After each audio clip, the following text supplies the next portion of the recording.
Welcome back to the Night Shift, your safe space for talking about UFOs, UAPs, NHI, disclosure, and everything else your friends, family, and coworkers are so sick and tired of hearing you go on and on about. We're making contact, one conversation at a time. I think we're trying to. It's Friday. It's July 18th. It's 2:04 p.m. on the East Coast, and that means it's time for Friday Night Live.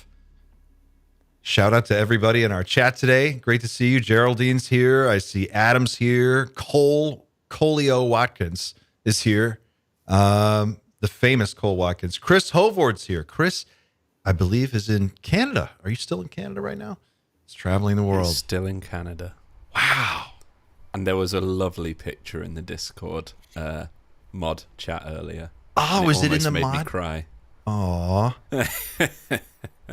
Chris is one of the heart of the Team Night Shift mod squad that keeps it all together and makes sure that everybody in the Discord plays nice, everybody in the chat is getting along, and he does amazing work, and he's a good guy, and we're very lucky to have Chris and Ebony and all of our mod team on board to help us out, and thanks, guys. You guys are the best.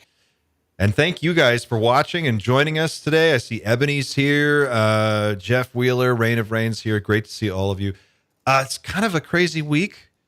Got a lot to talk about. We're going to get into a few different things. We're going to talk about the Mosul Orb. We're going to talk about the disc, the Jeremy Corbell footage that was released a few days ago, and how that is still circulating and making waves. We'll talk about Avi Loeb and this weird new interstellar object that seems to be on a trajectory to take it straight through our solar system. And according to Avi, there's some weird stuff going on with this.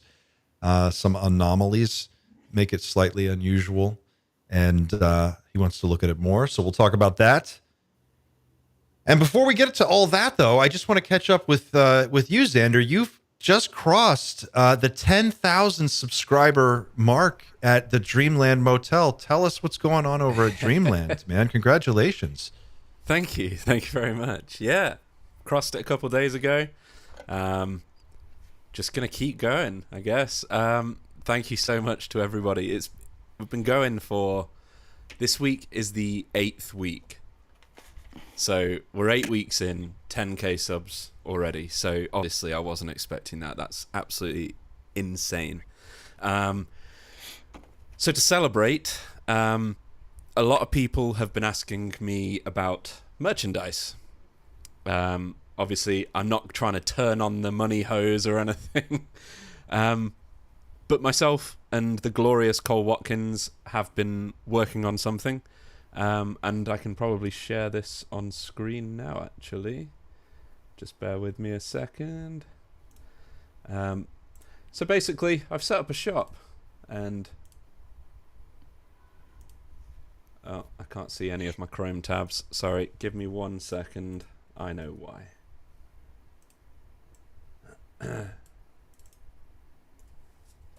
What's the URL?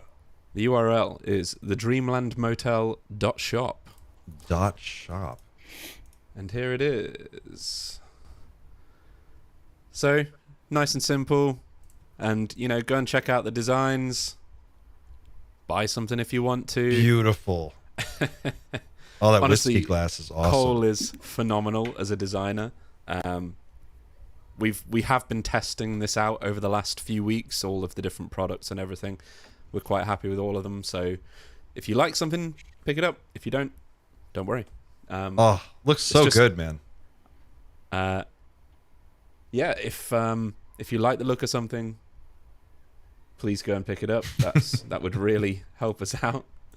Are you said now, I hope I'm not getting you in trouble here, but are you going to do a hat? I'm going to do a hat. You are going to do a hat. Okay. At some point, yeah. All right. I don't want to hold you to it, but I just there's plenty of stuff in the pipeline, not just merchandise. There's lots of other plans I've got.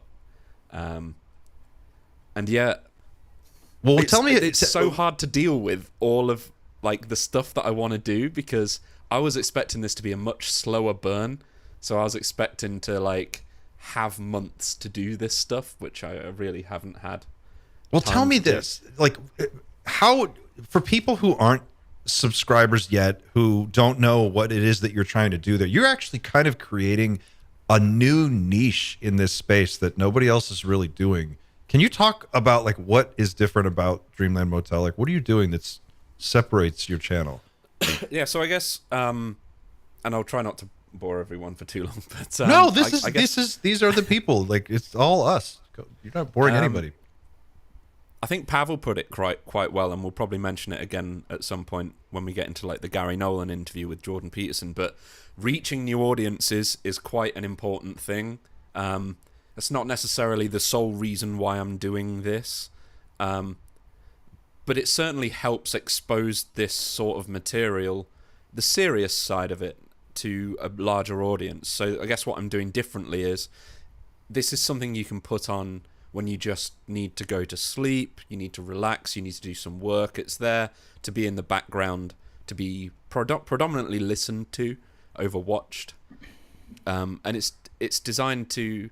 So if you do fall asleep, it's not going to wake you up, like with a loud bang or anything. There's no crazy visuals going on. And as a genre, sleep videos, as you would call them, is quite big. And it just didn't exist for ufology before I started. There's a few channels popping up now, some of which are literally like stealing my work. There's one that literally straight up copied your channel almost. Yeah. It's. Did you ever reach out about that? Oh, there's very little you can do about it. But I spoke to Chris Ramsey about this from Area 52, and he's also had the problem. Obviously, he's got a huge presence on YouTube. All he said was just carry on doing what you're doing. Be better than all of the guys that are half-arsing it. And, you know, these guys they're making these videos in about 40 minutes. There's no effort that goes into them. A video for me genuinely does take a week of late nights because I have a regular job that I love as well. And you're a dad, which is like a full-time job on top of it. So you've got like 3 full-time jobs. So people don't know the time suck. Yeah. But yeah, I'm not complaining about the other channels. If anything, they just point people towards myself more than anything else. So more power to them. If they want to do what they're doing, then fine. You just had Pavel on last week, which was an awesome episode. And then you've got one that's going to go live today on the Men in Black. Yeah. Tell us about this Men in Black episode.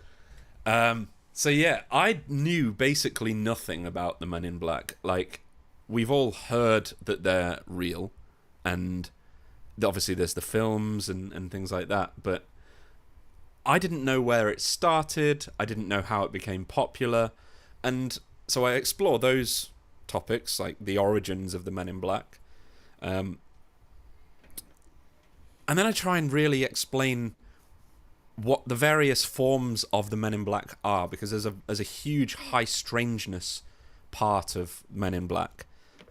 There's a lot of reports of them basically being aliens themselves, and obviously we've also got the stuff we can put our fingers on, like Richard Doty. I would consider him someone in the Men in Black. There's some Richard Doty news this week. Did you hear it? I didn't. Oh, we'll come back to that. Okay, great. It's funny you mentioned. The video is already out of date then. But essentially, Men in Black, as far as I can tell, they're the guardians of what's hidden, and that's really what I explore in this episode. And it's about 80 minutes long. So please, it's goes live in 3 hours from now. So I will be doing a premiere. I'll be in the chat watching along with everybody, and that's about it. The Men in Black thing is such an enigma, and it's such a part of the lore. It's so deeply baked in. I'm excited to hear this episode. I want to know what you found. There's a huge section all about John Keel, the author of the Mothman prophecies. Oh yeah. I had no idea he was so connected to the idea of Men in Black. Obviously, I've seen and read the Mothman prophecies a long time ago, but that film scared the bejesus out of me when I was a kid. Richard Gere, man, delivered. So I found that fascinating. And yeah, this is kind of a bit of a scarier episode than normal, but still suitable for sleep, I think. Still, it won't cost you any sleep. It'll It just won't make cost it anything. spooky. No, it might invade your dreams ever so slightly. You'll get that spooky sleep. That's good though. Erik Schlimmer is here. He is the founder of Outcome Counseling. He's known as the UAP therapist far and wide. He's a survival expert and all-around nature badass and BMX bike racing maniac. How are you, my friend? What are you up to? I don't think I'm as busy as you make me sound. You seem so busy. I'm looking at the pictures and I'm like, this guy's racing mountain bikes. He's over here. He's doing he's hiking for 5 days. He's going off on a mountain thing. Yes, I am. I like to be active. I think I get bored easily. It's great to be with you today. It's great to see everybody in the chat. And of course, congratulations to Xander on 10,000. Because when you said 10,000, I was like, I think he started like a month or two ago. So that is amazing. And I love black t-shirts. I'm not wearing one today. So if you have a black t-shirt, you might be receiving an order. Thank you very much. I'm sure we'll find a way to, the pressure's on. to squeeze one in the mail to you somehow. By the way, can we just make just real quick? I want to throw in one more thing about your thumbnails. Like the thumbnails on your channel are outstanding. How are they? This one of Pavel with the pina colada sitting by the pool is the best.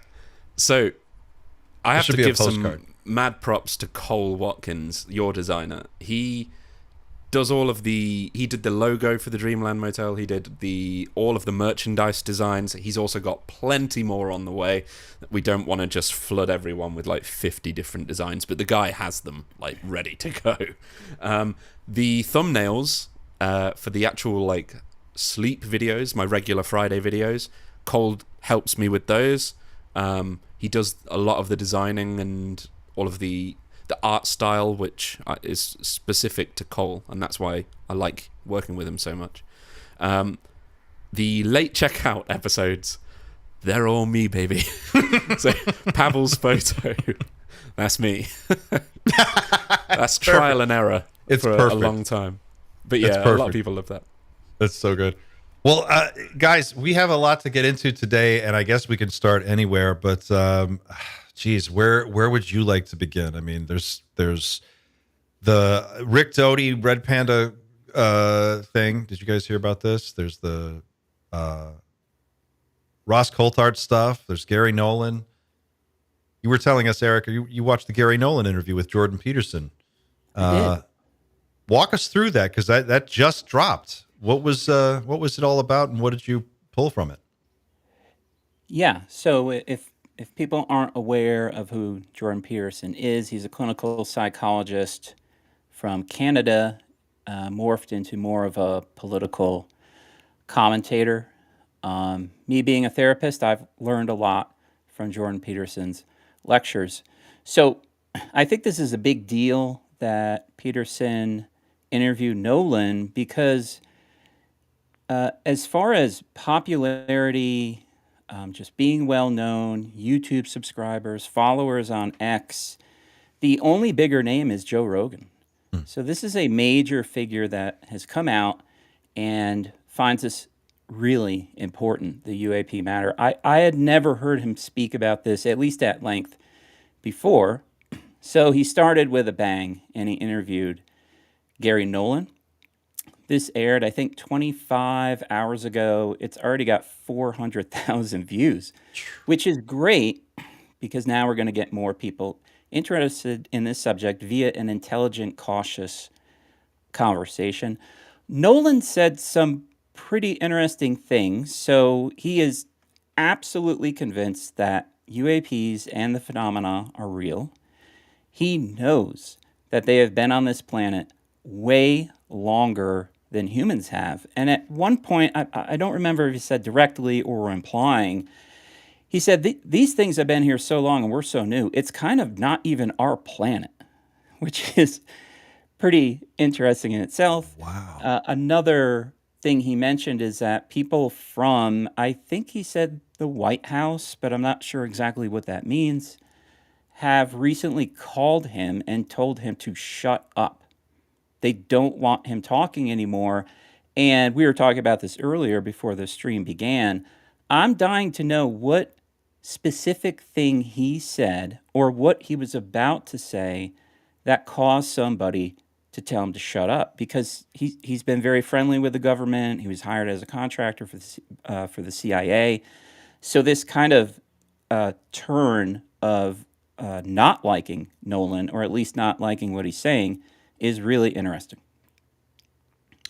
Wow.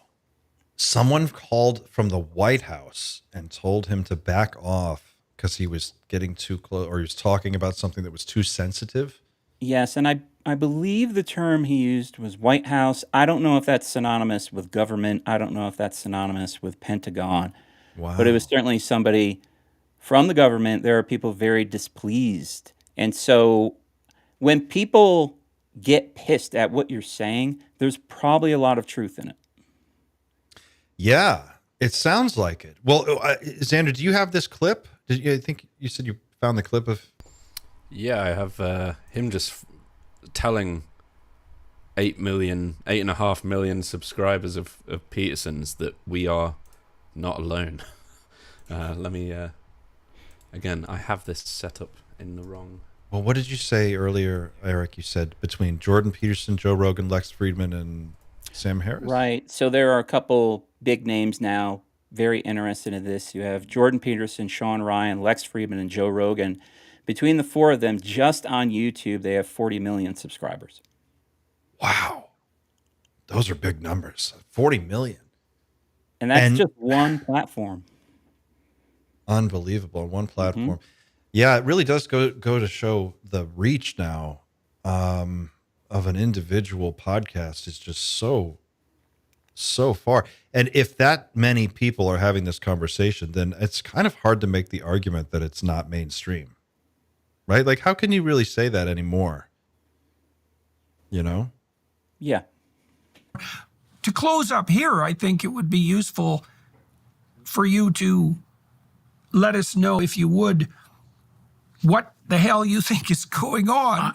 And what this has done to you too. This has got to kind of come out of left field, so to speak, in a severe way. And so I imagine it's put a bit of a bump into your life. I mean, maybe one that's mostly interesting, but still, it's to call it strange is to barely scrape the surface. Yeah. So what do you make of this? That there's something non-human here, and it's been here for a long time, is my provisional conclusion. And, the question is not, that people should ask is not, is there something here? You have to ask the question first, can there something be here? And the short answer is, of course there can, because the universe is 14 billion years old. You could have gotten from one side of the galaxy to the other in our galaxy in Elon Musk's Tesla if it were traveling at 10,000 miles an hour, right? But what got on in the first place doesn't mean the same thing as what gets off on the other side. So, yes, the short answer is something can be here. What it is, I'm not 100% sure, and I feel very uncomfortable with the sightings of biological beings, if only because they just look a little too much like us, and I just can't see from a genetics point of view why the human form is so, or even 2 legs and 2 arms is necessarily biologically the most successful shape. So I think there's something here. I think the data, the evidence of the hypothesis, there's more than enough evidence to say that it's worth investigating. So I would ask my colleagues to just hold their sarcasm for a while, because how do you deny thousands of reports like this? I don't want to sound conspiratorial, but I did get a phone call from somebody representing the White House because I was talking about something that they felt was a little too on the edge. They said, "You need to just shut up, Gary." I'm just telling you. I've briefed Canadian Parliament. I went to your Parliament in Toronto and I briefed all 3 parties on it. The only ones who didn't want to hear anything were the separatists.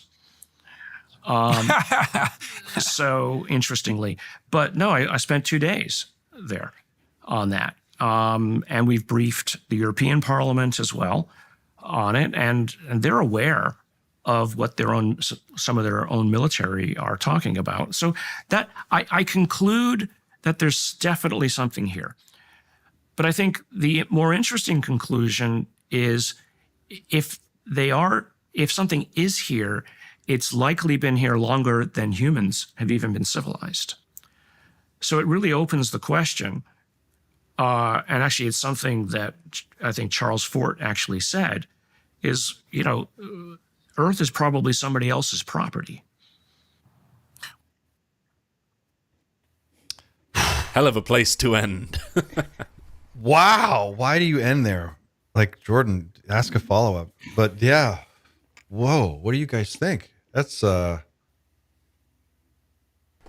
heavy. I think he put it very well. I want to hear more specifics about this White House call. Yeah. It's probably not that much more interesting, but I feel like there might be some really small, specific details that I would personally find interesting. And the more... I think over the last month, I've come to the conclusion that I actually do think the White House and the executive branch specifically knows quite a bit more than I used to think they did. I used to think the president was just completely in the dark. The White House was basically left out of the loop. But since I think it's since Matt Brown tweeted after the lovers spat that Elon Musk and Trump had. That was so weird. Yeah, he talked about the White House having some advanced tech. Yeah. Related to AI specifically, but the fact that that's kind of being hidden from us, it makes me believe, at least opens the door to the possibility that they are operating not quite as transparently as you would expect the White House to behave. Yeah. Yeah. Erik, what do you think? I agree with Xander. When Trump won the recent election, he was briefed on UAPs even before he showed up at the White House. There's just more and more people keep saying that Trump is in on it, including just, the old Israeli Space Force guy. On that point, I would say this is the time right now of the next 6 months. If Trump was ever going to drop UFOs, it would happen right now. It's the only thing that's going to take the heat off of this Epstein fiasco that is playing out all over the media right now. There's nothing bigger than that story, and I don't see it going away anytime soon. If he wanted to completely change the subject, the only thing big enough would be UFOs. Mm-hmm. That's my hot take. Yeah. Can I ask you guys a question? What do you think Nolan said or was about to say in general? Do you think it was about tech? Do you think it's about origins? Do you think it's about where the craft might be stored? Do you have a hunch as to what he said to kind of get in hot water?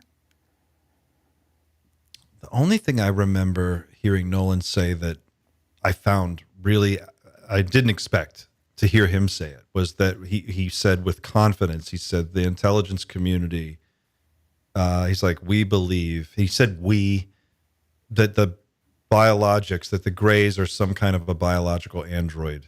That was his statement. More, I'm paraphrasing, but that was basically it. And so coming from him and with the confidence that he said it with, it felt very it felt as official as you could get, right? Like he said it with total confidence. Like, this is what we think it is. So like that was the first time I'd ever heard anybody at that level really acknowledge a hypothesis to that degree that had been kind of loose and floating out there. Other than that, though, I don't know what else he's said recently. Xander? I would expect it's something related to the biological aspect. of things just because of Nolan's background. There's a theory from Greer that because they don't get on, Greer and Nolan, because of the Atacama mummy. You kind of have to let Nolan run with that, don't you? Like, what can Greer say that Nolan doesn't know what he's talking about? I don't want it to get off topic, but I'm just curious, for whatever reason, Greer thinks Nolan is lying about the results, basically. Perhaps it could have been related to that. I don't know. It's an option. It's a slim option. I do think the Atacama, if aliens are really smart and stuff, they're not this big. It'd be kind of funny if they were. After all this time, they've been hiding in your closet. The Mars attacks aliens is what I'm hoping for. But yeah, I think it's a biological thing more than anything. If it's related to maybe, I can't remember the president's name. I'm notoriously bad with names. The president that received a briefing and then had ontological shock as a result. Oh, Carter. If he learned something about the origin of humanity, which I think Nolan is really kind of hinting at in what he said in that last clip, then it might be something related to that. I don't know. Well, it does. It brings the conversation into a sharper focus for sure. If you can at least say with certainty that they were here first and they precede us by a substantial margin, that explains their fixation with nuclear war, but why it also explains why they're not necessarily jumping in to help us out with all of our other problems. They're really only concerned if we burn the house down.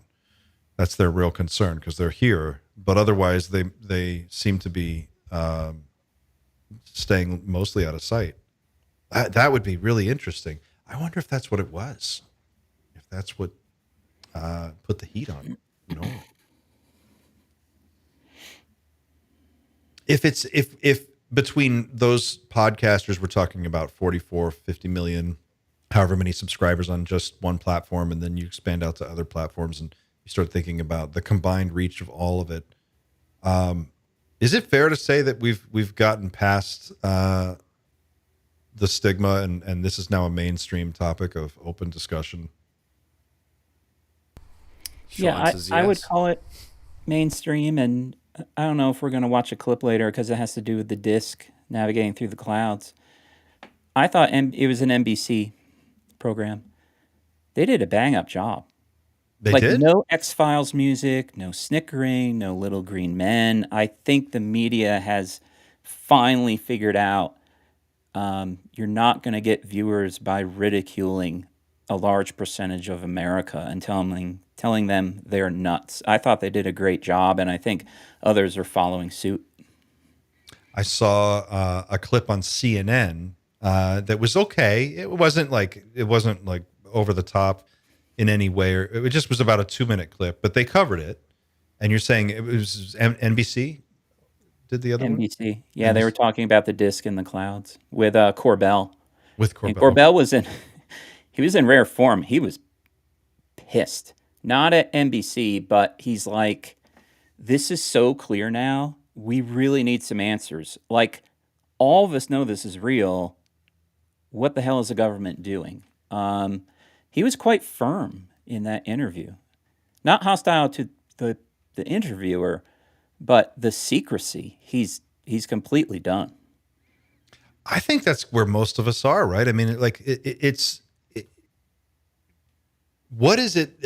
I guess it's this resistance to the idea that someone else should decide like what you and I get to know and what we don't get to, like what we can handle. It just feels like I can't let that go. Even if it is something really big and frightening or whatever, like we deserve to know. Do you get the sense, though, I just wonder, like, I don't know what the situation in the UK is, Xander, but I'm curious about your take over there. But do you guys have the sense that this will ever be taken seriously, even in the next election cycle? Or are there just too many other big issues that overshadow this right now? It's not talked about in the UK. There's a reason why, like, all of my closest friends now live, like, across the pond. Like, the extent of my talk on this subject is with you guys, all the guys in the Discord, and, like, 2 people in the UK.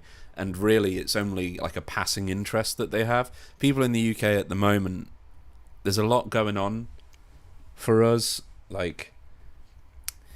I always wonder whether or not they try and keep the economy in a perpetual state of about to collapsedness. Just it feels so that way, doesn't we it? don't have time to worry about UFOs and NHI. And people What do you mean? Explain that. What do you mean by? I'm just curious what your version, because we have a version of that over here going on too. What does your version of that look like? About to collapsedness. About collapsedness. There's, put it this way, there's never any good financial news. I think the best news we had was that over the last, like, 2 years was that we got, like, 0.1% growth for a quarter and of our GDP, and that inflation stopped being over 10%. That was the other good news. But, you know, Wow. The prices haven't gone down. Like, the Ukraine-Russia thing was the entire blame for why fuel prices went up, even though it was quite obviously more COVID-related. But that's been taking the blame for that for such a long time. And even though, really, that's out the news cycle now, the price is still the same. I'm not going to say how much I earn a year, but I don't do bad. And yet, I'm kind of working 3 jobs right now just to pay the bills. I don't know anybody that just works one job. I don't know a single person that's all they do. Everyone I know has at least one side hustle. I'm talking about people who are professionals at the top, like really high up in their field, that are like chefs and restaurateurs, and like people, they all have side hustles. It's just everything costs more. Everything is really weird right now. Economically, there's no stability. There doesn't seem to be any, like, dependability. No one is really looking ahead past the next 12 months. I don't know. A lot of people I know don't even look past the next 2 weeks. They just can't see past the next 2 weeks. And that's a really weird anxiety to carry around all the time, because over time it starts to, like, you stop noticing it, but it's still there. Like this pervasive economic anxiety that's just sort of like underpinning everything. That's the trouble with like the news cycle is so intense and it's so fast, and there's so many different things competing for your attention, that even the most amazing news in the world that anyone could imagine, like, we're not alone, struggles to get traction in the news ecosystem. It's just a weird time. That's why I do think if I just out of the weirdest confluence of events, and just because of the nature of the situation, that the fact that everyone is freaking out about the Epstein list right now, I can't, not to bring that back up, but just the idea of, if you were going to ever, come forward and spill the beans about UFOs, what else is there that could cut through all that noise? I can't think of anything. Did you guys see the Ross Coulthart interview with Whitley Strieber last week? I haven't had time. No. I did not either. You missed it. It was Whitley Strieber talking to Ross about the abduction experiences that he's had over his lifetime, and talking about communion and implants. And it was just a really interesting hour and 20-minute long discussion about an aspect that we don't really hear a lot about lately. But we're starting to hear more about it. And I'm just wondering, you guys haven't seen this interview, but I mean, you've got your ear to the ground in other ways. do you get the sense that we're going to start hearing more about experiencers and and maybe move away from so much talk about what the government is up to? You think people are gonna, the spotlight will be back on the actual people who are encountering these beings? I think so. Because you kind of needed to start with the basics, which would be, is this real? Okay, so now it is real. And so the next logical question might be something like, how does it affect us? Right. And then you would bring in the people who have been affected by this, which, by the way, I've said this before. I think that is the most valuable thing right now, especially with AI. If they see a video, it's too clear, it's fake. If it's really blurry, it's a seagull. It's so difficult to have just the right nuances for somebody to believe what they're seeing. With AI, just forget it. I think that's a fool's errand. So I think these personal stories are going to weigh very heavily on the public. And I want to know what Xander thinks of this, but before I forget, did he offer a theory as to why someone would be abducted? No, not any one specific thing, but he talked about some of the more general, traits. Sometimes that abductees will follow. It follows a pattern of family history. Sometimes going back generations. He talked about how there are different ethnic backgrounds and blood types that seem to be affected more than others. General kind of knowledge. It's it's weird because one of the things I guess I had forgotten this little detail. It's something that Whitley talks about, but it's just, there's so much to keep in your head that some of these little details slip through. But he made a point in the beginning of the interview to talk about, Ross asked him, what do the visitors look like? Or are they, what do the aliens look like? And he goes, well, I'm not really down with this alien term. He's like, no one has shown me a map of the planet, a star system where these beings are from. Like, I don't know that alien is the word I would use. And then he says, I would use the word visitor. They're visitors, and we don't know where they're from. And that kind of was a surprise to me because I guess I just hadn't thought about that. He seemed kind of like annoyed that there are all these conclusions about where they're from. He seemed like we don't know anything about where they're from. And then when he described them, he just described them. Whitley Strieber is interesting because he describes, like, he says it like he's got a lot of contact with these beings, like every other week. It's like frequent. I don't know how frequent it is, but to hear him talk about it, he's like, I see them all the time. They contact me all the time. I have constant communication. He's written a bunch of new books. He seems to have new information all the time. I don't know that I buy into all of that, but his communion story is where I got really interested, and only because later I found out that it tied into Gary Nolan in a weird way, did I pick it up again. And then when I saw Ross interview him, I thought, well, this is interesting. Ross talked to Lou Elizondo a few months ago about implants. And I don't know if you remember, but Lou brought an implant, or a picture of an implant. He brought these pictures. And it seemed like at that time they were starting to like dig into abductions a little bit. They were going to start to go there. And then they backed off for a while. And now this interview with Whitley drops. And I don't know. It just seemed very interesting to hear him I'm talk. assuming he did it at Contact in the Desert. Yes. Yeah. Yeah, they were at Contact.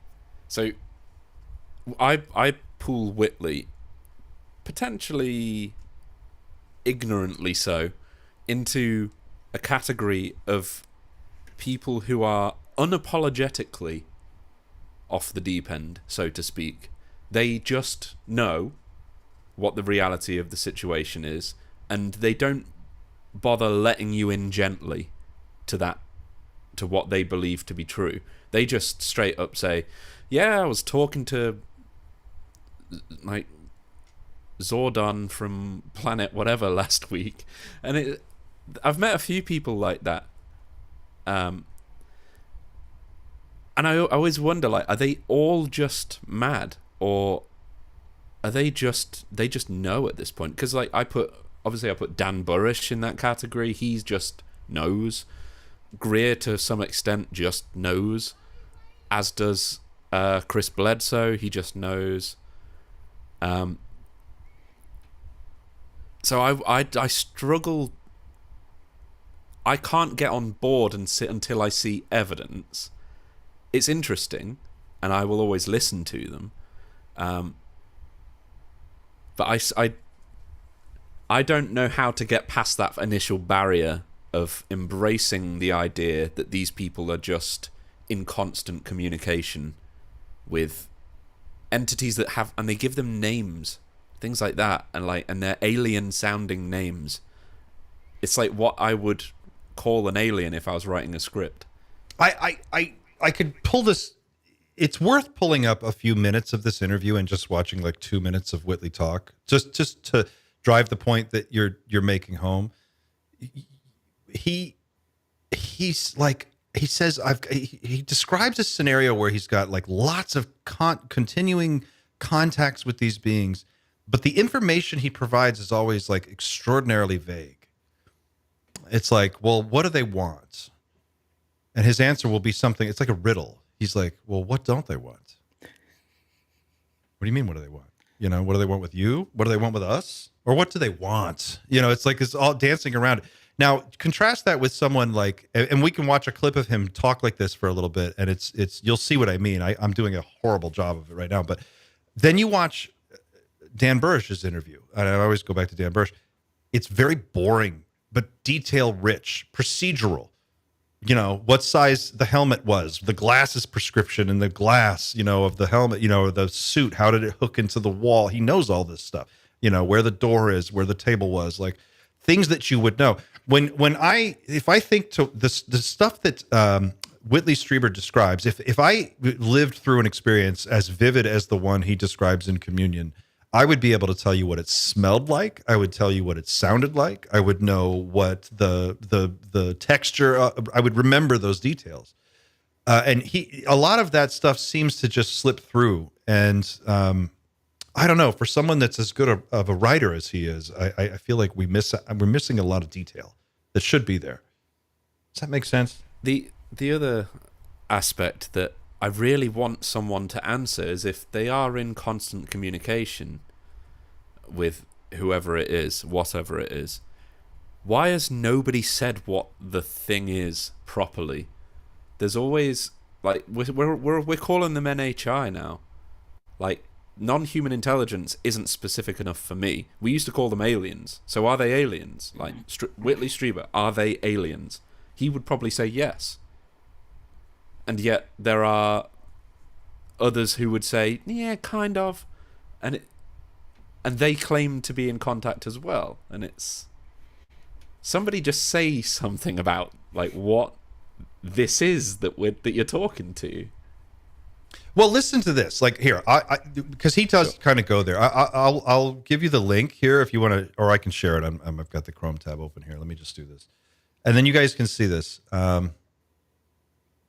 So Whitley Strieber, for people who don't know, wrote the book Communion. He's the author who wrote Communion, and Communion is the book that arguably launched a new era in ufology because it put on the front cover of the book this picture that is now famous of the gray alien face looking out. And it, at the time, pre-internet, wound up triggering a lot of people who saw it, and they were kind of shocked and had these like little ontological mini moments where they were just freaking out. Gary Nolan is one of those people. He describes to Chrissy Newton in an interview on her channel that he saw the Communion book cover in a bookstore when he was in college, and he dropped the books in his hand and had like a little freak out because he remembered seeing that face looking through his bedroom window when he was a kid, and his brother too. So that's an interesting Gary Nolan thing.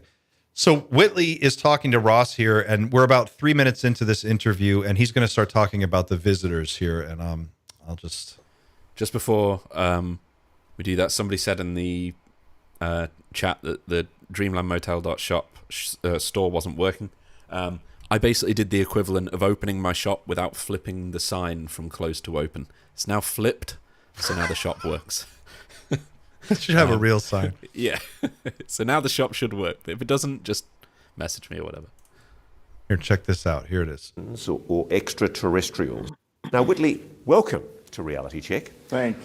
As a start, it's an honour to have you, of course, but I noticed you've always been very careful not to talk about aliens or extraterrestrials, these beings that you've encountered. You've always used the term the visitors. Yes. Why? I've used the term the visitors because they come and go, in my life at least, and I don't know where they're coming from. I don't think that there's, if I knew someone showed me a map that I could believe in, and it was a map that showed me where they came from, or preferably if I went there and saw it, then fine, I would call them aliens from another planet. But right now, I'm going to talk about what I see and what I experience. And I've not experienced that. I have experienced these strange beings up close and personal, but not over a long distance. Tell me about those experiences. Give me a description. Give our audience a description. Well, it's evolved enormously over the past 40 years. The first experience, what I remembered most distinctly the next morning were these big black eyes. And I thought an owl had gotten into the house. And over the next couple of weeks, things became more and more confused as the memories coalesced. And I also had been injured rectally, and the pain became significant. And I finally ended up going to the doctor, and it was still all a jumble.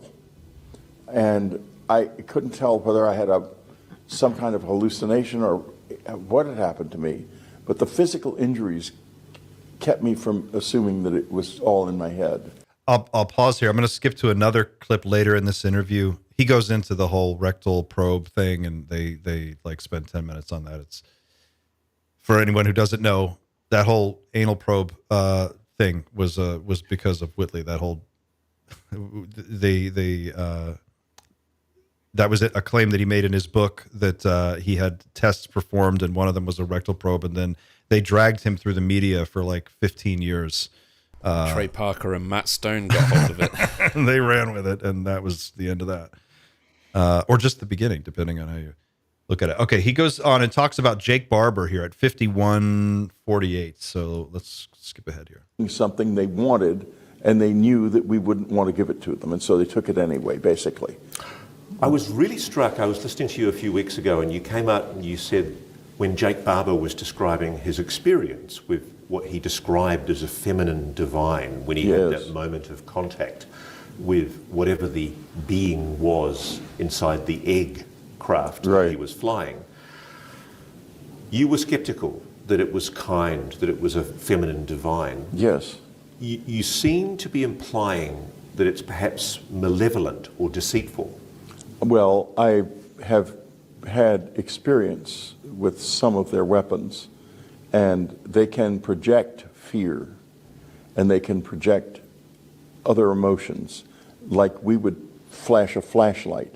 I can't do anything that would project fear to you, but they could turn on something and point it at your brain, and you would become terrified. They can do that. Now, let's go to Jake, just for a moment. Jake is a soldier. He is engaged in aggressive activity, and suddenly he's possessed by a beautiful feminine entity that dispels his aggression. Now, he's delighted by this, and he says, I'm not in ontological shock anymore, I'm in ontological relief. But I think to myself, why wasn't that a weapon? It could very well have been. Of course, I think so. And I haven't spoken to Jake about this, but I'm sure he would agree. I wish he would talk to me about it. I'd like to have him on my show. So that's an interesting take that we kind of covered on this channel a while ago, but it's interesting to hear. Ross goes on to say that he's talked to Jake about that possibility, and he's considered that. Yeah, it's an interesting interview. they can turn on fear. He's had experience with their weapons. It's all about that, the inducing of the anxiety as well. That's reported on so much, and it's talked about in the Men in Black episode that's coming out in a couple hours.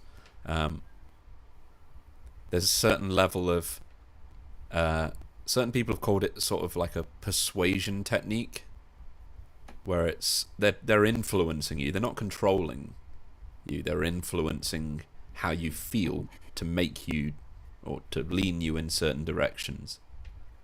That certain sounds decisions.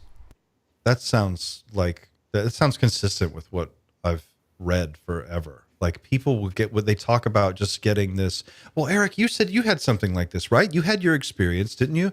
And then when you got home, what did you say? How did it affect you? You had almost like you were being influenced, right? You described it. Well, I had two experiences, and the first one was August 2022 with a giant red orb.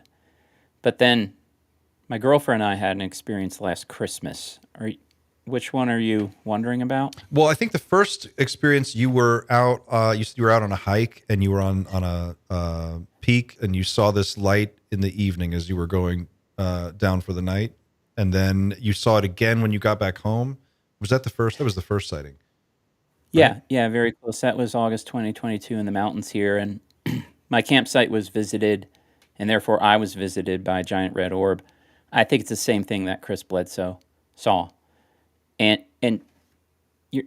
Xander, everybody having this conversation, you're absolutely right, is there are these mysterious psychological components that you don't know where they come from, right? So if you remember being aboard a craft and looking at a gray, I get why you're terrified. I get why you're fearful. But these other components of like apathy, discussing it, no need to discuss it, forgetting, and then suddenly remembering, but you still don't talk about it with your friend who saw the same thing. For me, I got home and I hadn't really remembered what happened. And when I got home, it was like a tsunami of memory.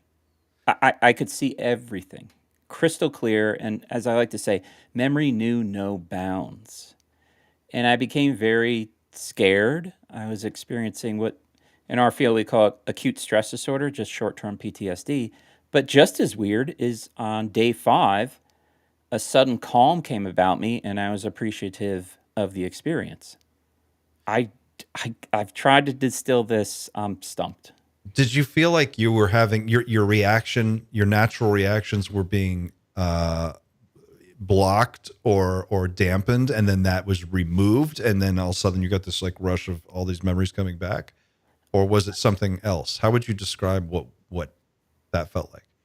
I would think what happened was intentional, because if you're camped by yourself in the middle of nowhere and a giant red orb basically lands in your campsite and wakes you up, that's not forgettable. But I only had a fuzzy memory of it till I got home. And I don't know. This is a total guess. I have no idea. It could be that being in the mountains by yourself, that's probably not when you want to lose your mind. And it did a memory dump when I was in the safety of my home. A mere guess. Wow. Ooh. That's interesting. Listen to this. All right. I've got a clip here I'm going to play from Bud Hopkins talking at a MUFON convention in 1995. And was it 95? I think it was 95.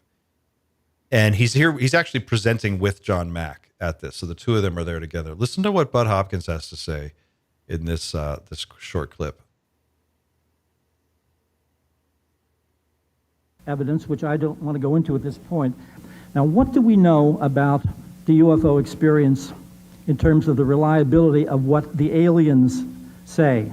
And I use the word aliens for want of a better term. The first thing is that the aliens are extraordinarily deceptive and operate in a covert manner. There was no doubt about that.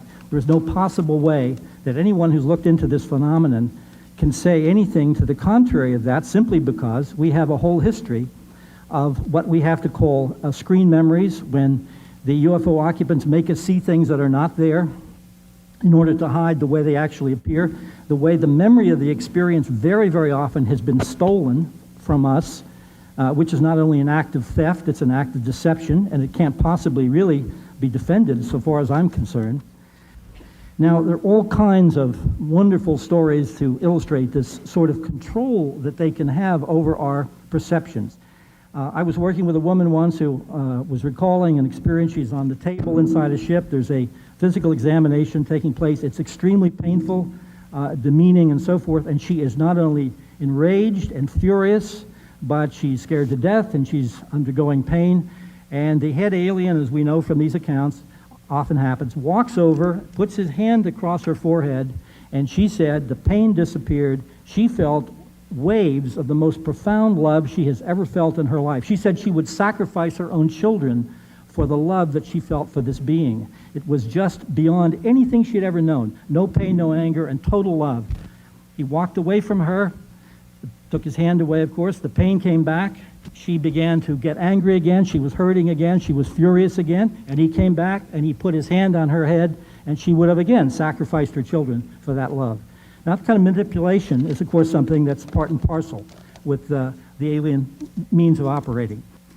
At any rate, this kind of deception goes on and on. People have been made to feel that they were themselves aliens in an early life, made to see themselves as if they have alien hands and so forth. All kinds of imagery seems to be played into people's heads. I know this totally sounds crazy. You have to read the background information supporting this. But I'm trying to start with what I assume many of you already know about the phenomenon. So the basic first point here is that we can't trust the data, that we can't trust what the aliens are saying to us under any conditions. It sounds like that part of their technology, their weapons, their means of I don't know, like subduing people is this telepathic mind connection control thing. Like he just described what Jake Barber described, almost exactly. He describes what John Keel described as well in his writings about the Men in Black. How did John Keel describe it? So he talked about them. He called them tulpas, which is like a I can't remember the religion that stems from. It might be Buddhism or something. It's the traditional tulpa is when it's the idea that the feelings and that you have about something and your fears, when they're intense enough, can physically manifest that thing. It's like an old traditional kind of aspect of I think it was Buddhism, but John Keel said that tulpas might be being created by the actual beings themselves. Is that like a hologram, or is that like a real object? But it's a real thing. It's a real thing that is being created. It's manifesting something effectively, to use a horribly social media influenced word at this point, the whole like manifesting, but it really is like an early form. They're all talking about that effectively. They're talking about manifesting. And John Keel called it, related this to tulpas, which is, but he said it from the angle of, well, the Men in Black themselves are the people creating the tulpas. That, like, it's likely, if it is a high strangeness thing, the NHI, whatever it is, isn't stood there wearing a suit. It's not looking at you with human eyes. He's making you he's making you see that for very specific reasons. And that's why what might seem human appearance-wise might not act all that human in reality. So he talked about them not quite understanding certain human things. I forget this specific example, but it'd be like asking what a spoon is for. Something as mundane as that. Right. Yeah. Like Dave Jacobs says about hybrids. He's like, they don't understand like really obvious things that if you grew up here, everyone should get. Like they just don't get. Not that I'm not saying that hybrids and Men in Black are the same thing, but he described it similarly to what you just said. Did I lose you?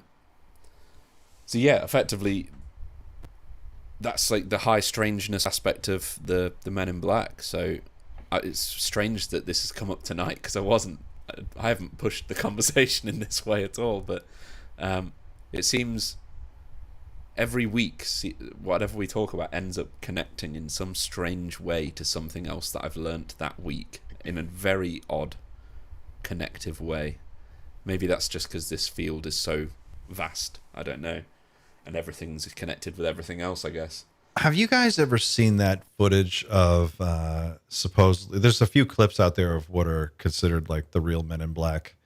And there's one where this guy is working a security desk and he stands up from his desk and he walks over to the door and he opens the door and then like no one is there. And then a few minutes later, a guy in a suit comes in. Have you ever seen these, like the real sightings of these Men in Black? There's a few little clips circulating around on the internet that show. See if I can find this one for you. I'll have a look as well. I have seen them as well. There's a few that are really, really weird. And someone's just pointed out the Dan Akroyd sighting of the Men in Black. Oh yeah, that's a good story. What's the Dan Akroyd sighting? Oh, you don't know. He had an encounter with the Men in Black. No. You don't know about this? No. What's this? Okay, so I would say, well, you're going to have to tune in and watch because I talk about it in 2 hours. Well, don't from now. spoil it. But Just give us the teaser. Because you love Dan Akroyd. I love Dan Akroyd. I really want you to see your reaction to this. So Dan Akroyd was in the middle. It was in New York City. He was filming. He was in the middle of filming. Well, towards the end of filming a series on ufology. The word on the street is this series was quite a serious series for Dan Akroyd, considering he's in a lot of comedies and things. But he was taking a more serious approach. There were rumors of first-hand people he was talking to, first-hand witnesses. So it was on one of the last days of filming. He was doing some interviews, and I'll say who he was scheduled to interview in a minute. He stepped outside for a cigarette, and for some reason, Britney Spears called him. This is true. So he was on the phone to Britney Spears, and he looked across the street, and there were these two guys in a Buick, or the classic Men in Black car, staring at him.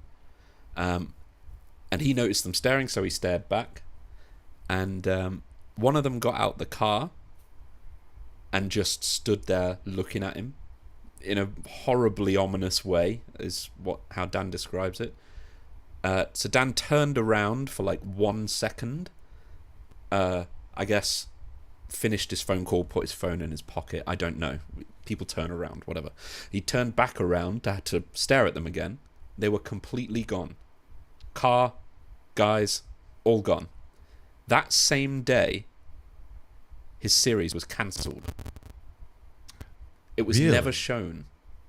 The series is just archived somewhere at some point. That day, he was scheduled to interview Dr. Stephen Greer. Really? And I forget his name. He heads like the Hollywood Disclosure.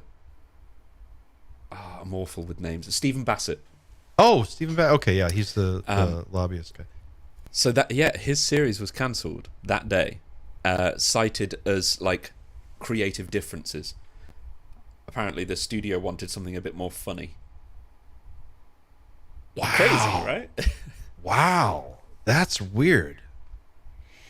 That's really weird. Well, Dan Aykroyd's great, and he's been around forever looking at this. I don't know what to make of that. I don't know if Dan Aykroyd would have any kind of inside. It's weird that they don't go after Stephen Greer, considering he's the guy who says he knows everything, right? Like, where are the Men in Black in his life? I feel like they should. Do you get the sense that the Men in Black are like a projection that is manifested inside the head of the target to make the person just sort of like think they're talking to someone, or is it an actual physical person that's walking into the room wearing a suit?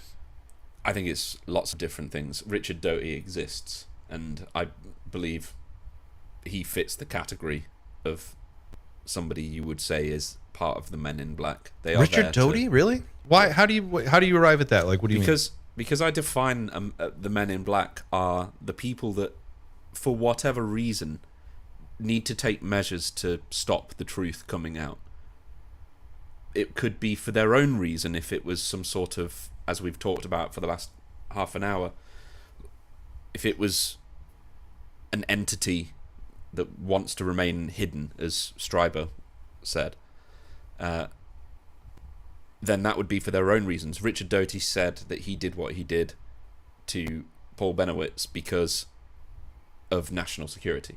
Right. And for me, the outcome is the same. They make you see something that isn't true, or at least reportedly untrue.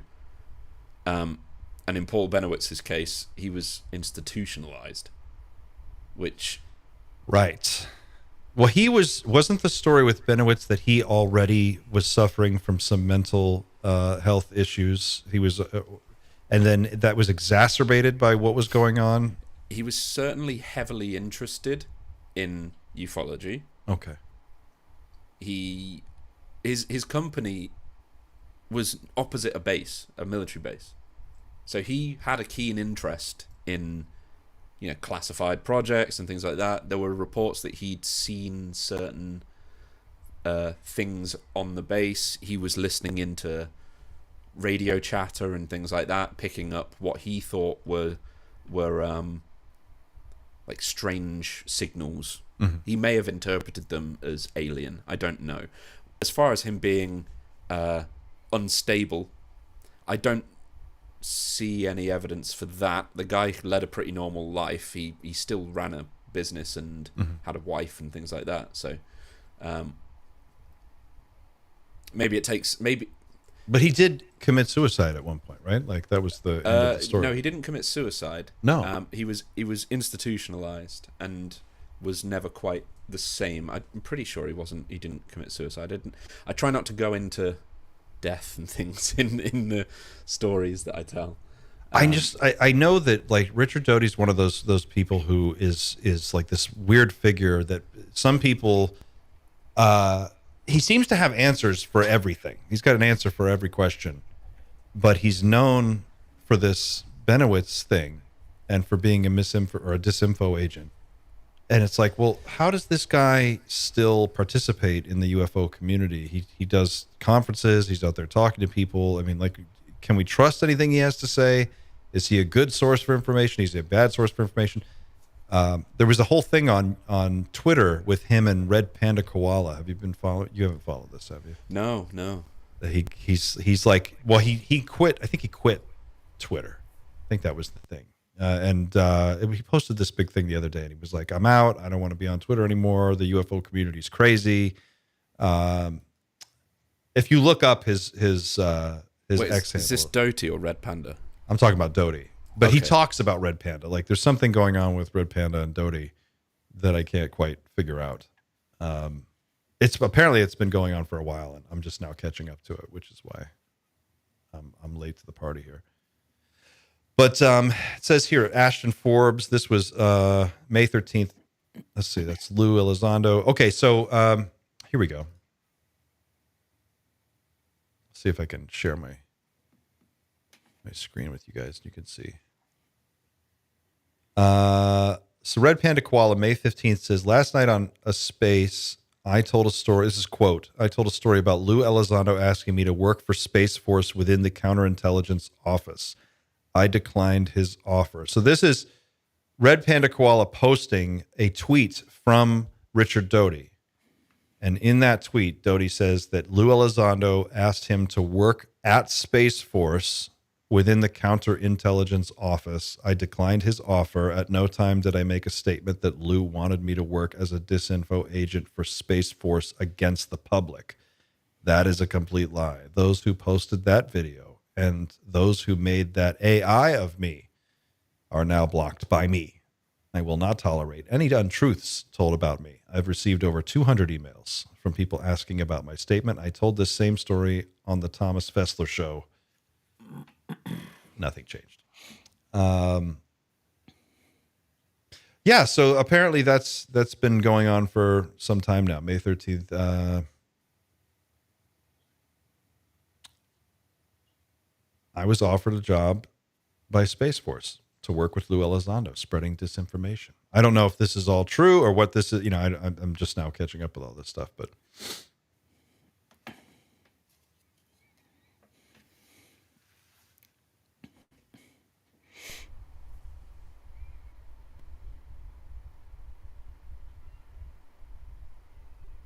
You still reading? No, I'm listening to Lou. I'm listening to this thing. Oh, you're listening to something. Sorry. I had my screen. I was sharing the screen. I was Right. Sorry about that. Right. Play it again. Play it again. Here you go. Don't want this story told. Oh yeah, and they'll go to great lengths to keep it a secret. Look what happened to poor Dave. You know, I worked with Dave at Space Force. I don't know if that's public knowledge, but I'll say it. What the hell? He and I were working the UAP topic for Space Force for a very good man, a senior guy, very senior guy, by the way. And this was all in the open, so I mean, this was acknowledged at the time. And he did the right thing. You know, a lot of our servicemen and women suffer deeply from PTSD. And until recently, we were always told, you know, it can affect your security clearance, don't seek psychological help. And then something happened. Somebody who I respected quite a bit, and thankfully it was General Clapper, when he became the DNI, said, we're not going to hold our men and women anymore responsible. If they go and seek mental counseling and they self-referral because of PTSD, the horrible things that they have to endure in combat, they should not be penalized from their security clearance, right? So what happened with Dave Grush when he did the right thing? He did exactly what he was supposed to do. Some nitnoid reporter gets information from none other than who? Two people from inside the government to say, Dave had counseling. Well, wait a minute. Oh, this is okay. This is an old story here. This is the one. By the United States, I was offered a job in 2019 by the United States Space Force, where Lou Elizondo worked, to work with him in disinformation. And I said, not no, but hell no. I'll never do that again. Did Lou bend the knee? Worked for him. I don't know what he did. You'd have to ask Lou. Okay. Wow. There it is. And that's supposedly a real clip. It's not some AI clip that Doty was talking about. Well, it says Red Panda Koala. This is the problem with AI videos now. May 13th, 2025. That seems like an old tweet. Was this that old? I mean, it's not that old, but still. This is all news to me. I hadn't heard about this whole like Richard Doty like going to Space Force with Lou Elizondo video. Like, I feel like this is a huge, it's kind of a big deal. This is what I'm talking about. There's so much. This is why I don't participate in Twitter that much, because there's just so much drama and so much of like soap opera stuff. It's hard to like stay focused. Just to come back to the abduction stuff you were talking about earlier, Doty and I think it's the Sirius documentary from Greer, one of Greer's documentaries. Greer just comes out. Greer asks Doty about this, and Doty just flat out says that humans are abducting humans, and that it's he said, I remember it because he said the word wrong. They were anatomically disfigured humans in some way, that they call it stagecraft. They were using these disfigured humans as stagecraft to scare the population and perform MILABs, military abductions. And that's what Doty said. Doty said it in Greer's documentary. Makes you wonder, where did Doty get that from? MILABs are weird. Have you ever looked into that? What is this? MILABs? The theory about MILABs is that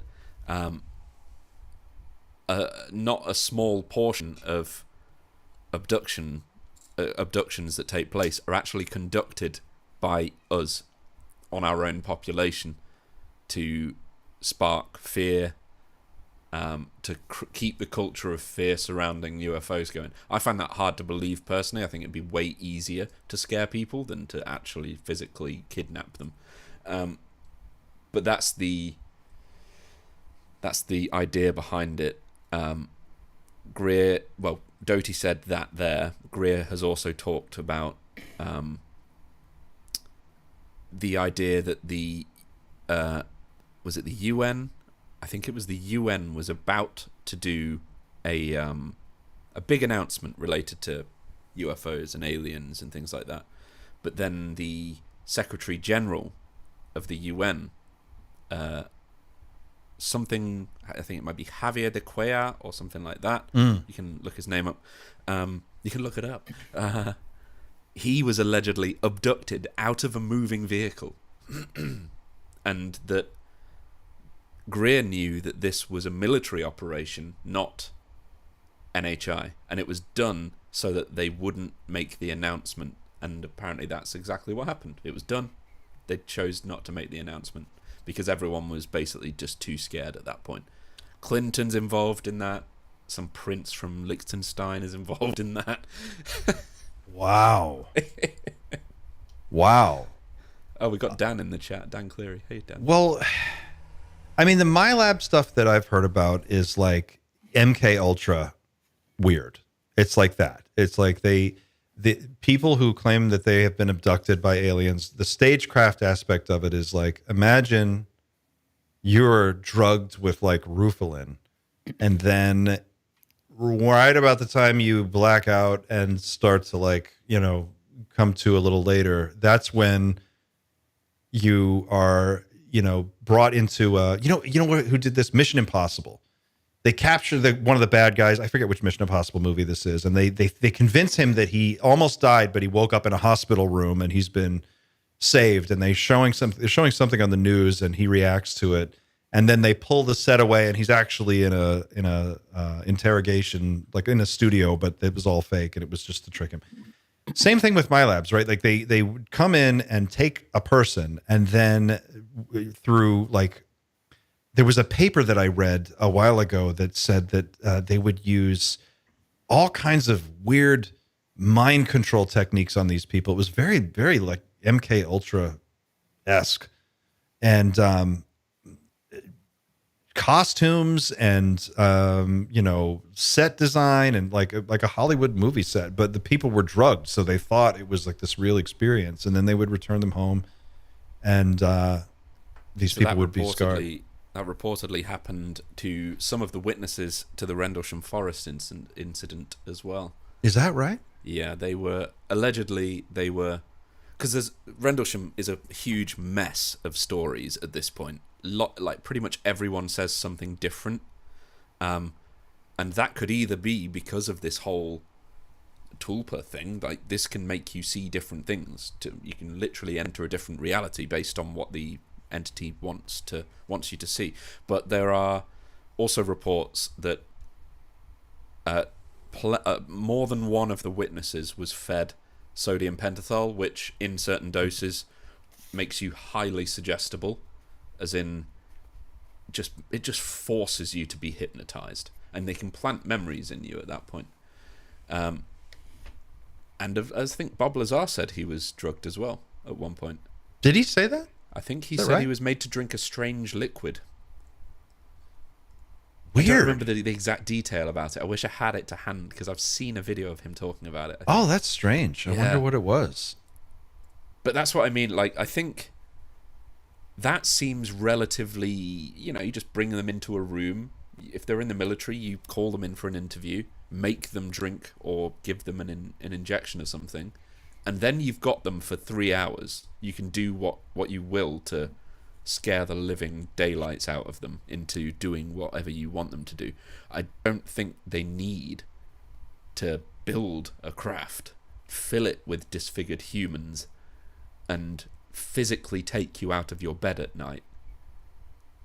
There's just no need for them to do that. No, it's quite risky. But what they could do is take a hangar, build a thing that looks like a UFO, put it in the hangar.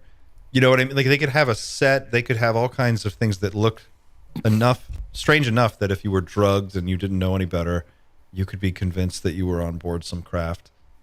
And it's strange that it is literally called stagecraft by Greer.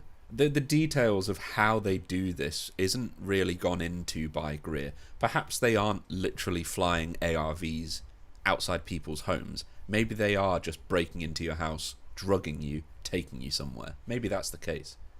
Well, Carla Turner talks about my labs a little bit, and she said she gave a 1990. This one was in 95, a presentation which I talked about in a video I did this week, and she was saying in her own experience, she was not convinced that the non-humans are alien. She didn't know what they were, and she was very suspicious of the whole business. And she said that people who do experience abductions are often later surveilled by unmarked helicopters. They would have their phones tapped. They would be followed. They would be, just surveilled, and sometimes taken by the military. And so she seemed to be suggesting, and I could be getting this wrong here, so I don't want to say, I'm 100% sure on this, but the way I took her presentation was that it seemed like there are legitimate abductions that take place where people are taken by non-humans for one reason or another, but then our people come in and abduct those same people again to try and figure out, to gather intelligence, to do, you can't bring them in and say, well, you were taken on board an alien craft. Tell us about that. Instead, you could, kidnap the person and try to... Yeah, perhaps they kidnap the person, extract said information about what their experience really was, and then you inject them, and you force them into basically rebuilding that memory into something that it wasn't, so that A, they're scared of it in the future, so that they don't want to talk about it, and because it becomes traumatic. Erik knows about this. It's a trauma more than anything. Even if it's not necessarily a harmful experience, it's profoundly traumatic. That, and then to also make sure that the details, if you do tell anyone, are just mixed up with loads of stuff that just isn't real. Scramble their memories. Scramble the memory. Yeah. And that's to go back to Richard Doty, because there were a lot of documents that he fed to Benowitz that are still up for debate. As in, we know he was trying to throw Benowitz off the scent of a genuine classified program that he'd stumbled across by listening into radio calls and stuff like that. But the information he was fed was stuff related to Majestic 12, related to Dulce Base. And as far as I'm aware, it's not just fully accepted that both the Majestic 12 and the Dulce Base are just bullshit. There are people who've done investigations and found paper trails for the existence of things like deep underground military bases, and Dulce sometimes makes the list. Greer says Dulce exists, I believe. I just, it seems like such a huge mess, the way that the government and the military and the intelligence community are so massive and so, they have such deep pockets. Their budgets are so enormous. They're able to do so much. I have a hard time understanding how there is a single cohesive chain of command from the bottom all the way up to the executive branch, where a fully informed president can actually make sound decisions based on real knowledge of what's going on. It doesn't seem like that's possible. It seems like instead what we have is like a bunch of little fiefdoms that are all running on their own program, separate from another. Sometimes they overlap, sometimes they work together, sometimes they don't. You've got Air Force people, you've got CIA people, you've got NS, all these different, different objectives, different goals.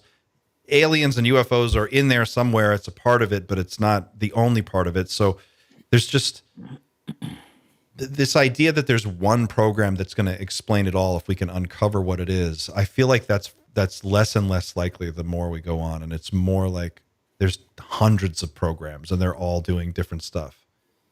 And Yeah, that's what I've always read and heard from people I know is there are so many people involved and then so many compartments under everything that I'm under the impression no one knows what the other agency is doing. I mean, maybe with like one big singular event, maybe they'll work together, but it's kind of like when Bob Lazar was saying, and everybody knows I'm a big fan of Bob Lazar, is he's like, well, you're not going to back an engineer because like the guy who's studying the superstructure can't talk to the guy about the power source. So there's that as an example, but it's like you have so many agencies involved and the government is huge. It's a bureaucracy. The government usually does a lousy job at stuff. I just don't, I totally agree. There's no cohesive picture of what this is. And who's ever telling the White House some stuff, it's probably just one or two agencies. Well, and that's the other thing, right? It's like, isn't it hard? Do you have an easy time or a hard time at believing that the executive branch could possibly be in control of something like this? I think they know stuff. So I do agree with Xander way back at the beginning of this conversation is I think they know more than we think they know. But I don't think they're controlling anything. That's just my opinion. How would that even work, though? Like you have from one administration to the next, like these people hate each other. Like they're just like Democrats, Republicans. Like there's no, I just don't see cooperation. I don't see I don't see the Trump team going to the whoever, whatever our next president is. I don't see them going, if it's a Democrat, here's all the UFO stuff. Now it's your responsibility now. Good luck with this. Right. I just don't see that happening. Yeah. But we do know that when Hillary Clinton was running, the supposed plan that John Podesta had was to reveal a lot of stuff about UAPs.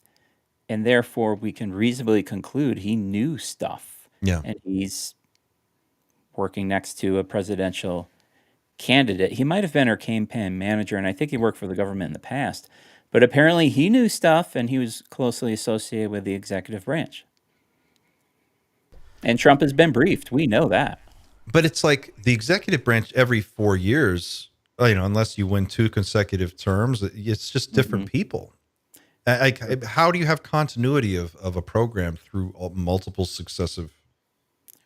Right, and how open, so let's say, Trump's going to finish his term, a Democrat is elected, they are vicious toward each other. It's like, I could easily see any outgoing president be like, don't give him this shit.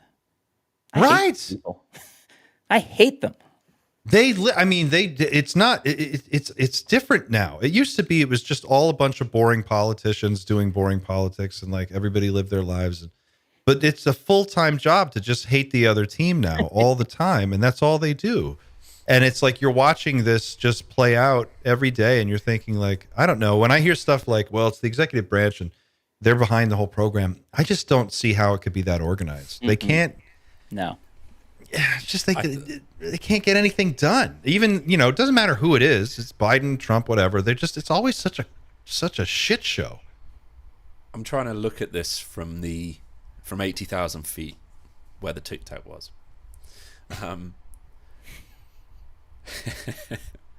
I think the answer to this might be relatively simple. I think the executive branch probably doesn't control any of it. As for this advanced AI technology that Matt Brown alluded to, that's just something separate. So we can park that there. It's not related to UAP as far as we're aware, unless you think it's connected to Dan Burrish's story about the Yellow Book. But anyway, we'll leave that there. I think it's as simple as a lot of the people in these programs, they are at least connected to the military in a deep way. And I think a lot of them are highly patriotic. So if an interested president asks one of them what they know, they're going to tell him. They might not be able to walk him into these bases and show him anything because they don't have that power. But if he's, the presidents meet a lot of people. If he knows who he's about to meet and he asks them something, a lot of these people love their country. They love their president by default. They will tell him. So presidents might get to know this sort of thing, but they don't get to see the proof. They don't get to announce it. And some might say, if the president feels they have really understood what the phenomenon is and feels comfortable enough to say something to some people, or maybe the world, maybe that president is then dealt with. Yeah. And I don't think I need to say who. Yeah.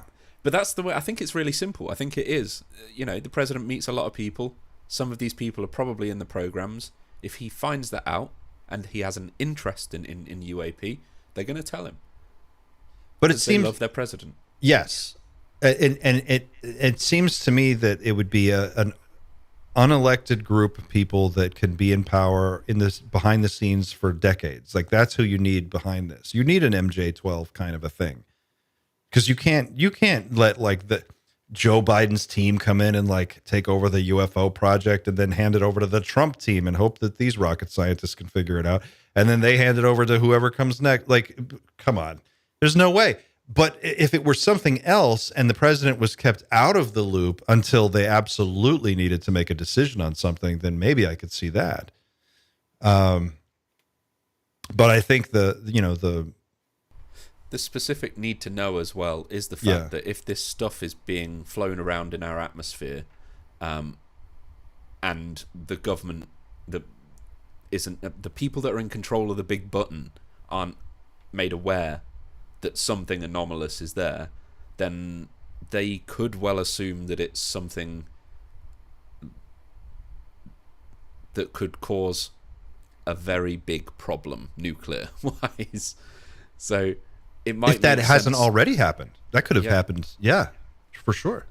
I think it was that started with JFK, I believe, as well, because it was the height of the Cold War. He needed a rundown from, I think it was NASA he sent that letter to. He wanted a full rundown because he wanted to coordinate better with the Russians to make sure they didn't accidentally blow up the world because NASA were testing some strange craft somewhere and not telling anyone about it. Well, this is kind of at the heart of what Ross Coulthart's been saying the last few days about this tic-tac thing, right? Like, he said that the tic-tac is Lockheed Martin. It's operated by Lockheed Martin. In 2004, the tic-tac was operated by Lockheed Martin. And he said, it, according to his sources anyway, and that it was operated psionically or neuromeditatively, as he put it. But that makes no sense, because you can't have, if they're testing it out with all of these other exercises going on, the Navy's running exercises, they've got pilots in the air, they've got jets flying around, they've got all this stuff.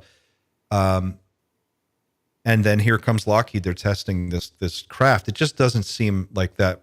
That doesn't make sense. And I feel like, I don't know, I feel like we're in this weird moment.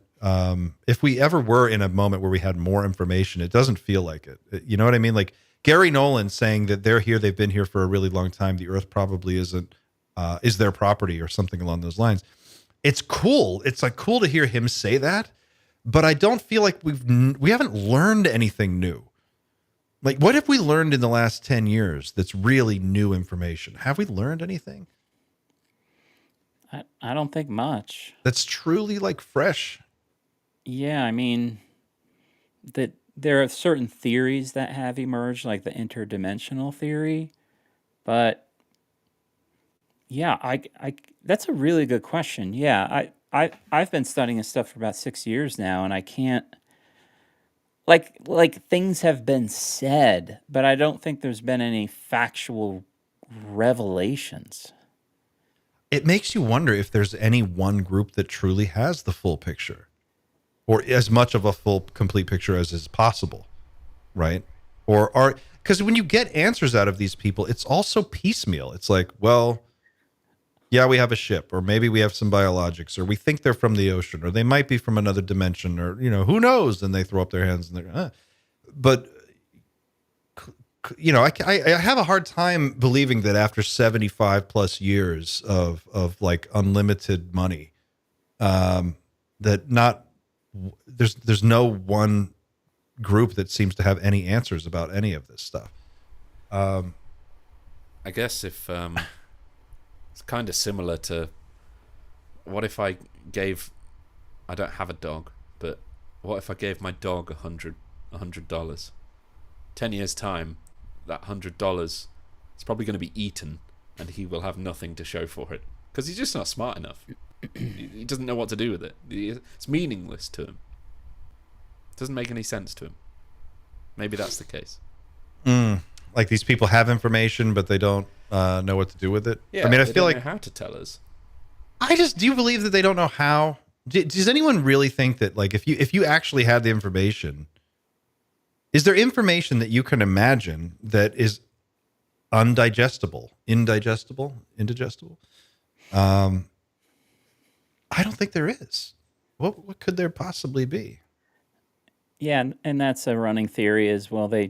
And we've heard this, like, oh, we know what it is, but we can't tell you because you can't handle it. And it's like, well, how would you know that? And the really far out theories, like there are future humans here to stop a nuclear holocaust, man, you got to have some good evidence for that. So when you get into the more disturbing far out theories, I personally can't get behind them because of a lack of evidence. But I think, whoever knows the most about this, and it might be the Air Force or NRO or something like that. Let's say the complete picture is 10, like where these dudes are from and the origins of humans and stuff like that.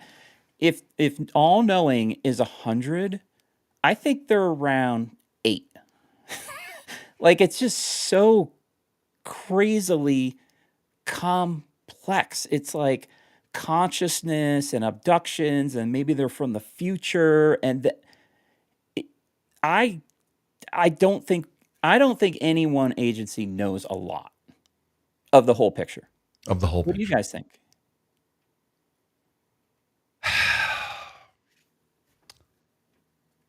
I feel like someone has to know some basic stuff, right? Like the military is not going to spend that many years looking at this without coming away with a few data points. They're going to at least know, what are the vulnerabilities of some of the technology. And I think we can say we know that because the CIA apparently shoots these things down pretty regularly. We've got footage of from space of craft approaching the Earth, and a beam comes up from the ground, and then the craft zips away. So I think they know how they fly. I think they know how to shoot them down. I think they know how to take them apart. Whether or not we know how to build them from scratch, probably not. But put them together from parts that we may already have, or bits and pieces we may already have, possibly. I think we probably know about their physiology. I think we probably do know at least a small, like we may not know all of the different types that we're dealing with, but we know some of them.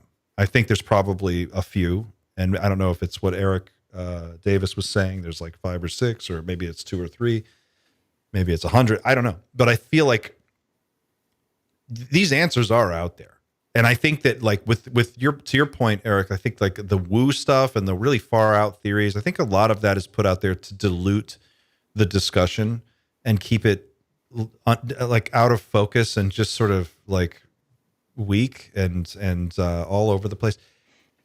When we're focused, we're talking about like a focused conversation looks like procedural. It looks like we are going to pass this law. Then we are going to take control of this facility. We're going to go in. We're going to send in agents. They're going to walk in the door. They're going to say, you stand right there, and if you move, arrest him. Well, let's go into the back. Show us where the thing is. We've got a warrant. The way they break into your house when cops come in to like arrest somebody, I want to see that. I want to see something like that. I want to see an era in government where somebody comes into power and they're like, we're going to do it. Like, let's go get some answers and really like produce something. And it's always so just out of reach. It's so slippery. But I do think there are answers. I think that we may not have all the answers, and maybe your number of 8 out of 100 is right. But I think there are in that 8, there's something that we can work with.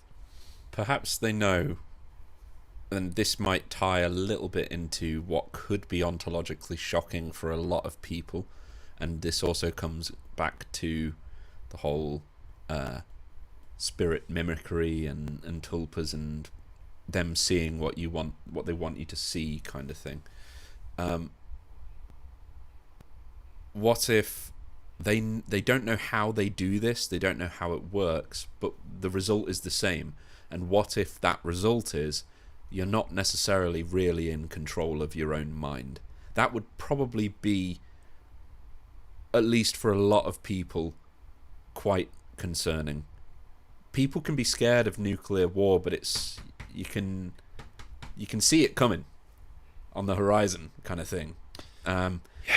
You understand it as a problem, at least, and you know the solution to that problem, which is to not push the button. That's a really simple solution, to not have a nuclear war. But there's no real solution to finding out that there are beings vastly smarter than you, superior in every single way, and if they want, they can literally invade your mind at will and cause you pain. They could cause you complete, as Erik said, no, it wasn't Erik, it was Whitley? No, the other guy you showed, Bud Hopkins. They could cause you to feel so much love you're willing to kill your own children. I don't know if I want to feel that level of love. Yeah, it certainly wouldn't be helpful to a lot of people's children. So that could be something a secret worth holding on to, because there is no solution for that problem unless foil hats work, which they probably don't. Well, I mean, I think, if there is a solution, then we would be able to start looking at it. But yeah, that would definitely be shocking. You're not in control of your own mind. It certainly feels that way sometimes. There's some days I wonder. Yeah. Is that time for Doomer Friday? No, I'm just... Well, I feel like Doomer Friday, I'm going to bounce over to the Discord and we could do Doomer Friday over there for 15, 20 minutes. That's a good setup we can probably wrap it here, because I think whether or not, I'll tell you guys this, and I'm just curious if you think about this at all, and then we could wrap it there. But like the UFO thing and the non-human intelligence, it's like we have these serious discussions. We get really focused in on this idea of a non-human intelligence being here, being present, doing something, being clandestine. But like all the while we're talking about this, day by day, little steps are taking place that like we're getting closer and closer to an artificial super intelligence that is really, really actually real, like really there. Like it's weeks away, maybe months away, maybe years away, but probably not many. Are we missing the bigger point here? Are we missing the bigger conversation that like within a decade, we will, whether or not it's alien or whatever, we're going to have something here that's smarter than all of us, and we have to start preparing for that. Do we really appreciate how significant that is? Or are people missing the boat on that? Well, it reminds me of a book. There's a great author, Jared Diamond. His best-known work is Germs, Guns, and Steel. Oh, yeah. Certain civilizations perish. He also has a brilliant book called Collapse, which centers on Easter Island and a couple other dead civilizations. And the premise of this like 500-page book is, by the time you think you need a solution, it's too late. Oh, that's not good. So in the example of Easter Island, what happened, it used to be heavily forested, and so it had a robust ecosystem. And they cut down all the trees. And probably when the dude was chopping down the very last one, he looked around and was like, this is not sustainable. There's like this delayed reaction of, like the oh shit moment comes too late. Comes too late. That's just my contribution to the Doom theme. The Doom theme. Thanks, Erik, for bringing the Doom back around. Xander, anything else you want to add before we wrap it up? I feel like we've gone as far as we can get today. Do we have something nice we can end on? Oh man, do we? I don't know.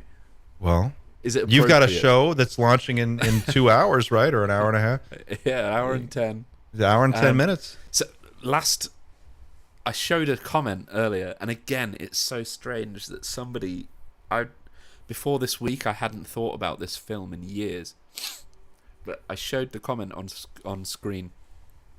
Somebody likened what could be going on as a real version of the Adjustment Bureau. Have you seen the Adjustment Bureau? Yes. Yeah, Erik, you seen it?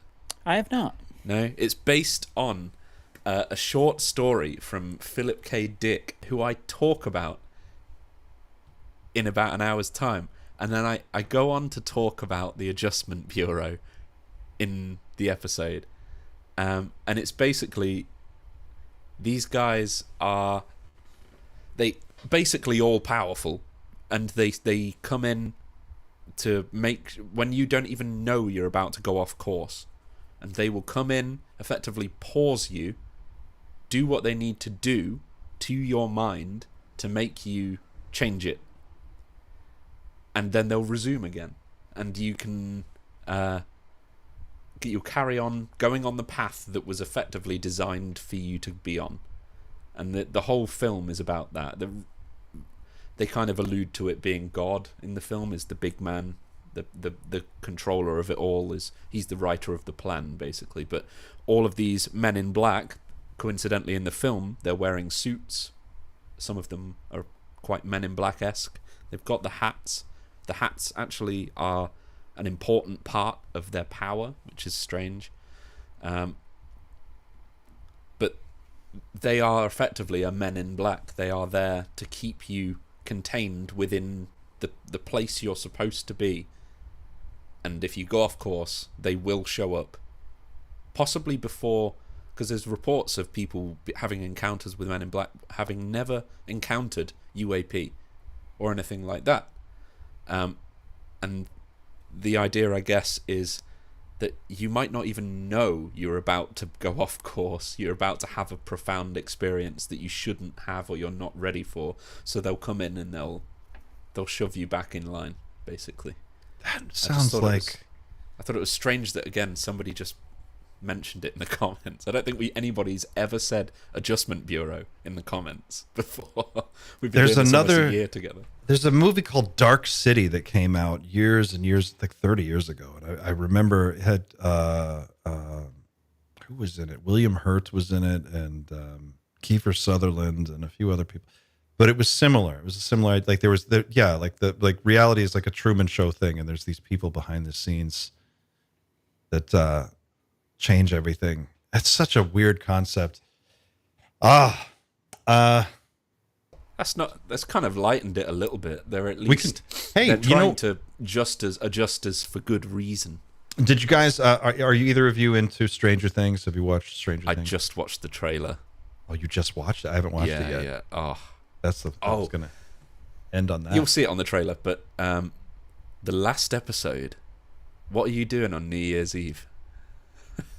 Trying to keep my dog from freaking out from fireworks all night. Well, you can watch apparently the last ever episode of Stranger Things on New Year's Eve this year. That's when the last episode will air.